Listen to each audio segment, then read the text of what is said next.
প্রতিটি দরিদ্র পরিবারে একজন সদস্য থাকে যে সেই পরিবারকে দারিদ্র থেকে বের করে একটি হাই ক্লাস ফ্যামিলিতে রূপান্তর করতে পারে। আপনিও আপনার পরিবারের সেই ব্যক্তি হতে পারেন। ঘৃণা করা সেই বোকা লোকেদের কাজ যারা মনে করে তারা চিরকাল বেঁচে থাকবে।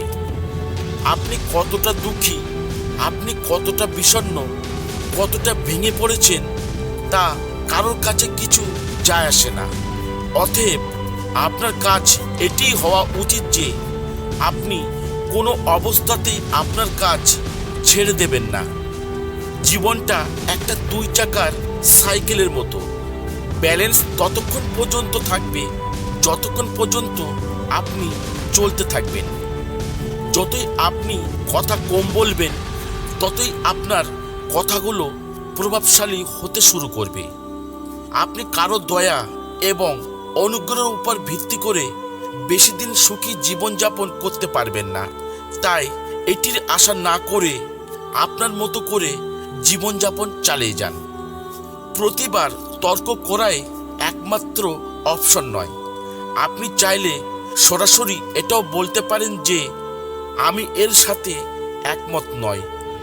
আশা এবং বিশ্বাসের মধ্যে সবচেয়ে বড় পার্থক্য হলো আপনি আশা হারালে পুনরুদ্ধার করতে পারবেন, কিন্তু বিশ্বাস হারানোর ক্ষেত্রে নয়। যখনই আপনি মনে করবেন যে আপনি আপনার পরিশ্রম অনুযায়ী ফল পাচ্ছেন না, তখন নিজেকে মনে করিয়ে দিন যে আপনার পরিশ্রমে এখনো কিছু অনুপস্থিত রয়েছে। যদি আপনার শৈশব স্মরণীয় না হয়, তাহলে আপনার থেকে ছোটদের শৈশবকে স্মরণীয় করুন। কারণ আপনার কাছে যেমন একটাই শৈশব ছিল, তেমনি তাদেরও একটাই শৈশব আছে। কখনো কখনো সব কিছু পাওয়ার জন্য সব কিছু হারাতে হয়।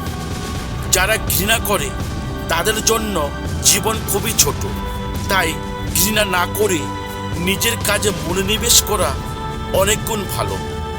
আপনি যদি প্রথমবার সফল না হন, তবে আপনার এবং মহান ব্যক্তিদের মধ্যে একটি বিশাল মিল রয়েছে। কারণ মহান ব্যক্তিরাও প্রথমবার সফল হননি। আপনি আজ যতই টাকা রোজগার করেন না কেন, আপনার বৃদ্ধ বয়সের জন্য আপনাকে অবশ্যই টাকা জমা করতে হবে। লোকেরা আপনার সম্পর্কে কি ভাবছে তা চিন্তা করা আপনার কাজ নয়। কারণ আপনি যদি তাদের কাজ করতে থাকেন, তাহলে আপনার কাজ কে করবে? আপনি যদি বৃদ্ধ না হয়ে ভবিষ্যতে বাঁচতে চান, তবে আপনার থেকে বড়দের সাথে আপনার সময় কাটান। কারণ অভিজ্ঞতা কেবল তাদের সাথেই আসে।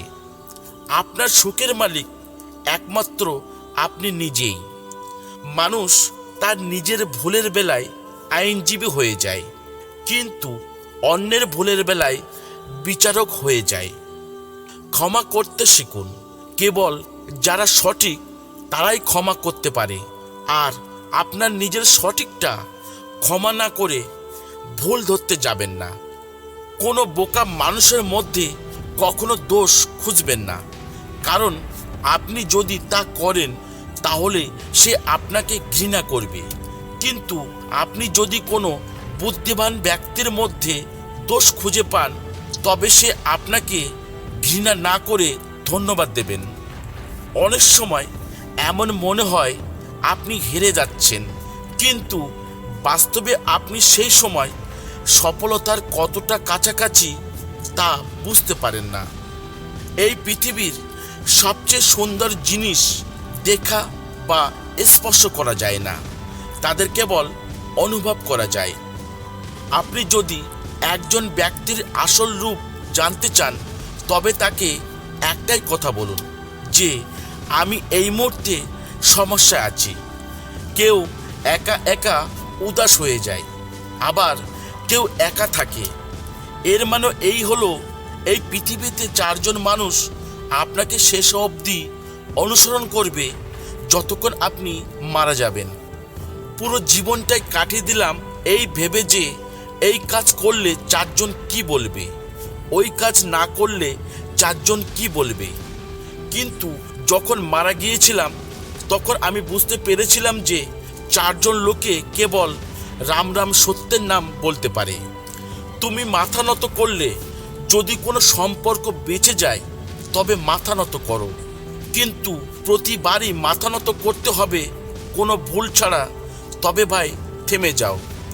কঠিন সময়গুলো সহজ হবে না, ভালো সময়গুলো সহজে আসবে না। এ এক আজব পৃথিবী।